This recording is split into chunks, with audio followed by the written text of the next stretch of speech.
యుద్ధమా? దేనికి యుద్ధం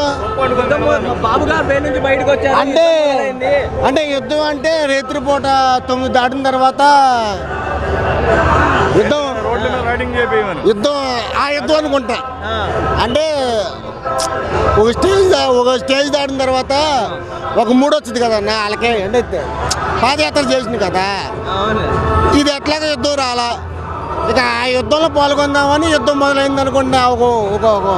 మనం జగన్ వైనాడు 175 అంటాడు. మళ్ళీ ఏ నమ్మకం చెప్తున్నారు వైనాడు 175 అని? నమ్మకం ఉందన్న. ఏ నమ్మకం అదే అన్న? రాజశేఖర రెడ్డి ఒక పర్వతం అన్న, జగన్మోహన్ రెడ్డి ఒక శిఖరం అన్న. అందుకనే అన్న ఇదంతా. అందుకనే అదొక శిఖరం వచ్చేస్తే వైనాట అంటే అదొక ఆ దెబ్బ పడితే చాలన్నా. ఆ జగన్మోహన్ రెడ్డి అనేది ముద్ర, ఒక బ్రాండ్ అది. మరి పవన్ కళ్యాణ్ అంటాడు 15 సీట్లకు మించి రావు వైసీపీకి, ఈసారి 140 సీట్లు వస్తాయంటాడు కదా. తెలియదు అన్న. ఎందుకన్నా 10 ఏళ్ళు అయింది పార్టీ పెట్టి, సినిమా హీరో 10 ఏళ్ళ అలా. పవన్ నా కొడుకే తెలియదు. ఎందుకంటే ఏం చేస్తున్నాడు అసలు? ఏమన్నా చేసినాడు? ఎవరికైనా గుర్తుందా అసలు? జనాల్లో ఎవరికైనా గుర్తుందా పవన్ కళ్యాణ్ అనేది? ఏముంది? వాళ్ళ అన్న పార్టీ పెట్టిండు, ఇప్పుడు రాకుండా ఏం చేసాడు ఈ లంగా పార్టీ పెట్టిండు, వీళ్ళతో చేతులు కలపడం తప్ప ఏముందన్న నా కొడుకు? పొత్తులు ఎలా చూడొచ్చు అంటారు అన్న? ఒకటి చెబుతున్నాను అన్న, మాదైతే ఒక బ్రాండ్ అన్న. జగన్మోహన్ రెడ్డి అయితే ఒక బ్రాండ్. ఎందుకంటే ఈ జనం అంతా తక్కువ అనేది.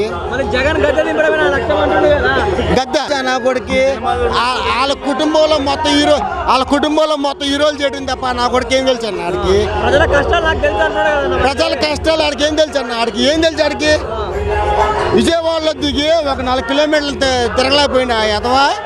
విజయవాడలో దిగి 4 కిలోమీటర్లు తిరగలేకపోయింది ఆ ఎదవకి ఏం తెలుసు? ప్రజల కష్టాలు ఏం తెలుసు? ఆడికి మాట్లాడితే నేను మా నాన్న వెళ్ళి అది చేసి ఇది చేసి ఆడమ్మ బొచ్చు చేసిన నా కొడుకు, కొచ్చా నా కొడుకు. వాస్తవంగానే పవన్ కళ్యాణ్ ఫ్యాన్స్. ఎప్పుడు పంజాబ్ సినిమా ఫ్లాప్ అయినప్పుడు కూడా జగన్మోహన్ పవన్ కళ్యాణ్ ఫ్యాన్స్. నా కొడుకు ఎప్పుడైతే మా జగన్ అడ్డం తిరిగిండో నా కొడుకు కొచ్చా నా కొడుకు. ఇప్పుడు కొచ్చా నా కొడుకు. ఒక్కరి పనులు అంటే ఎదవల అన్నీ చేసిన తర్వాత ఏదో వంక చూపించడానికి అట్లా మాట్లాడుతాను అంతే తప్ప ఏమి లేదన్న. జగన్ ఒక శిఖరం అంతే, ఒక శిఖరం అన్న. ఏపీ బాగుపడాలంటే పవన్ కళ్యాణ్ రావాల్సిన లేదన్న. జగన్ ఉంటే చాలు. జగన్ ఉంటే ఆపోజిషన్ పార్టీలు అయినా సరే జగన్ ఉంటే చాలు. చంద్రబాబు బయటకు వచ్చాడు అన్న, తీసుకొచ్చిందే మా జగన్ అన్న. ఎందుకంటే చంద్రబాబు నాయుడు లోపల ఉండాలి. ఆడు లోపలే ఉండాలంటే జగన్మోహన్ రెడ్డి ఎంతో స్కెచ్ చేసాడు అన్న. మాకు ఆ స్కెచ్తో పని లేదు. ఆడు లోపల ఉన్న ఒకటే, బయట ఉన్న ఒకటి. లోపల ఉన్న ఒకటే, బయట ఉన్న ఒకటి. చంద్రబాబు నాయుడు బయట తీసుకుందామని మా జగన్మోహన్ రెడ్డి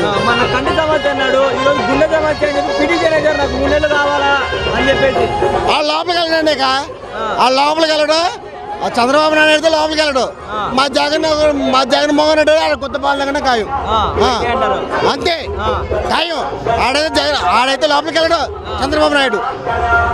ఆడ కొత్త భావించేది. ఆయన పాదయాత్ర సంగతి ఏం చెబుతామండి? ఆయన చేసిన ఒకటే, మన వార్డు కౌన్సిలర్ పాదయాత్ర చేసినా ఒకటే. వాళ్ళే బెటర్. ఇంకా కొంతమంది 10 మంది వస్తారు, ఏదో మాట్లాడితే మేము ఇది చేస్తామని చెప్పటల్లా లోకేష్. ఎదుటి మనిషిని జగన్ గారిని బూతులు తిడతాం, ఇష్టం వచ్చినట్టు మాట్లాడతాం. అది తప్పితే ఏమన్నా చేస్తున్నాడా లోకేష్? ఎందుకు మరి పాదయాత్రలో ప్రజలకు ఏం చేస్తామని హామీలు ఇవ్వకుండా పదే జగన్ గారిని విమర్శిస్తున్నారు లోకేష్ గారు?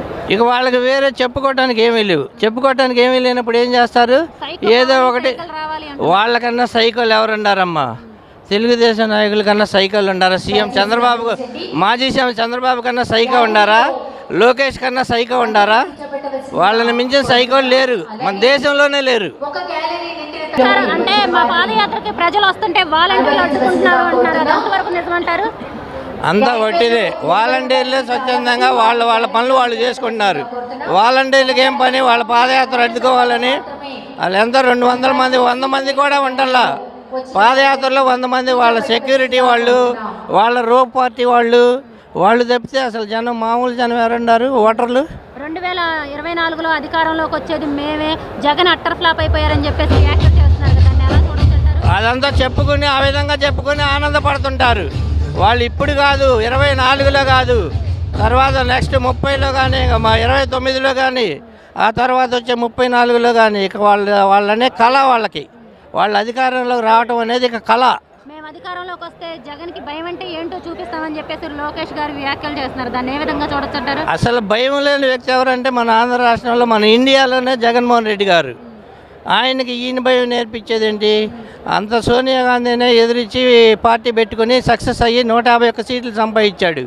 అటువంటి ఆయన ఈ కౌన్సిలర్గా గెలవటానికి కూడా సామర్థ్యం లేని లోకేష్కి భయపడతాడా?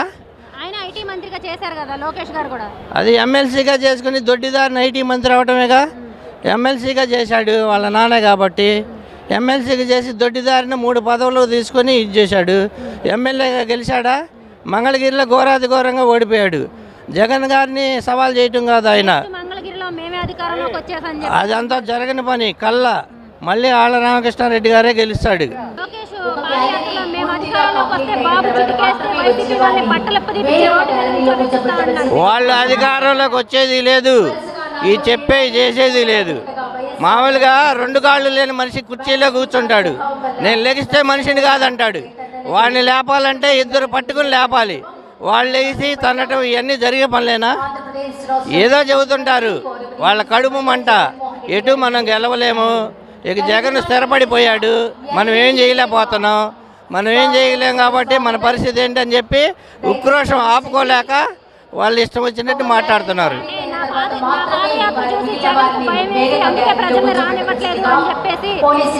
స్వచ్ఛందంగా ప్రజలు వస్తారంటే ఎవరు ఆపలేరు.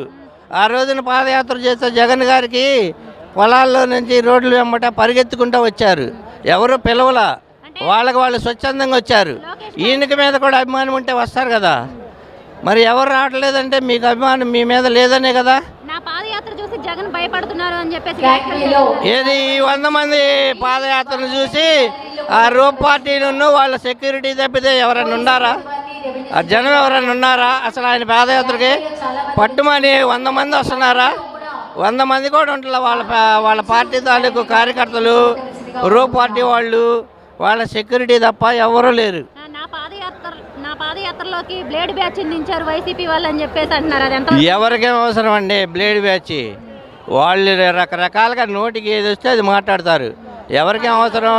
స్వచ్ఛందంగా జనం వస్తానంటే నిన్న ఆపగలుగుతారా? ఎవరిని ఆపలేరు. ఇప్పుడు మేము మీటింగ్కి వచ్చాం, మమ్మల్ని ఎవరన్నా వద్దంటే ఆగుతామా? ఇంతమంది వస్తున్నారు జనము, ఎవరన్నా ఆగుతారా వద్దంటే? ఎవరు ఆగరు. అభిమానం ఉండాలి. పాదయాత్ర చేసిన వాళ్ళందరూ గొప్ప వాళ్ళు అయ్యారు కదా, మరి లోకేష్ గారు కూడా సీఎం అవుతారు. పాదయాత్రల సీజన్ అయిపోయింది. జగన్ గారి పాదయాత్ర వేరు, ఈ లోకేష్ రకరకాల వాళ్ళు పాదయాత్ర చేస్తే దానివల్ల ఉపయోగం ఏమీ లేదు.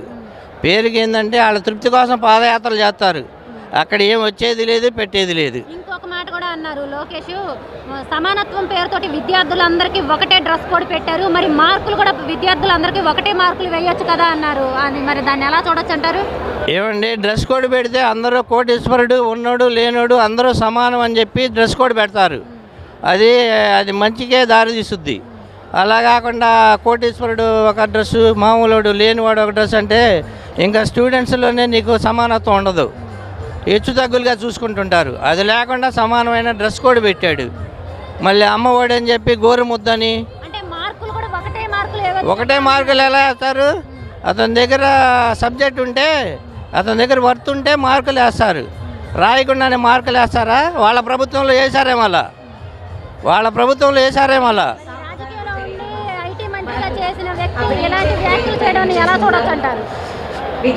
ఐటీఏ చెప్పాను కదమ్మా, వాళ్ళ నాన్న ముఖ్యమంత్రి కాబట్టి ఎమ్మెల్సీకి దొడ్డిదారిని వచ్చి ఎమ్మెల్యేగా కూడా గెలవాల. ఎమ్మెల్సీగా దొడ్డిదారిని వచ్చి 3 పదవులు తీసుకుని ఏదో వెలగబెట్టాను అన్నట్టుగా చేశాడు. ఇంకొక మాట కూడా అన్నారు, అంటే జూనియర్ ఎన్టీఆర్ గారు వస్తే రాణిస్తారా అని అంటే ఎవరైనా రావచ్చు పార్టీలోకి అని చెప్పేసి అన్నారు. మరి జూనియర్ ఎన్టీఆర్ గారిని వీళ్ళు ఆహ్వానించేది పార్టీయే వాళ్ళది కదా, మరి పార్టీనే వాళ్ళ నందమూరి వాళ్ళది. వాళ్ళని మోసం చేసి వీళ్ళు లాక్కున్నారు. వీళ్ళు లాక్కున్నది కాక ఇప్పుడు వేరే దారి లేదు. ఆ పవన్ కళ్యాణ్ అడ్డం పెట్టుకుని ఏదో చేద్దామని చూశారు. పవన్ కళ్యాణ్కి కూడా అంత సీన్ లేదు. అది తెలుసుకుని జూనియర్ ఎన్టీఆర్ అని వస్తే కొద్దిగా ఓట్లు పడతాయని చూస్తున్నారు. ఆయన కాదు ఎవరు వచ్చినా కూడా, చనిపోయిన ఎన్టీఆర్ పెద్ద ఎన్టీఆర్ దిగి వచ్చినా కూడా ఇప్పుడు జగన్ గారి మీద గెలవలేడు. ఆ ట్రెండ్ వేరు మారిపోయింది ఇప్పుడు.